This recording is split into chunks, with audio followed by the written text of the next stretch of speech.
பெருங்காடு ஊராட்சியில் முதலமைச்சரின் கிராமப்புற சாலையின் மேம்பாட்டு திட்டத்தின் கீழ் புதிய தார் சாலை அமைக்கும் பணியை அறந்தாங்கி சட்டமன்ற உறுப்பினர் எஸ்.டி. ராமச்சந்திரன் தொடங்கி வைத்தார்.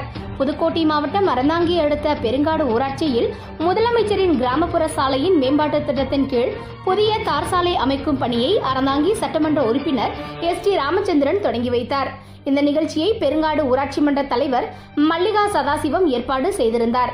இந்த நிகழ்ச்சியில் காங்கிரஸ் ஒன்றிய வட்டார தலைவர் முருகன் மற்றும் ஆவுடையார்கோவில் காங்கிரஸ் வட்டார தலைவர் கூடலூர் முத்து மற்றும் மணமேல்குடி வட்டார காங்கிரஸ் தலைவர் சரவணன் மற்றும் அறந்தாங்கி தொகுதி இளைஞர் காங்கிரஸ் தலைவர் கார்த்திக் மற்றும் பெருங்காடு வீரப்பாகு, தவசிமணி மற்றும் காங்கிரஸ் கட்சி நிர்வாகிகள், திமுக கட்சி நிர்வாகிகள் என பலர் கலந்து கொண்டனர்.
Mana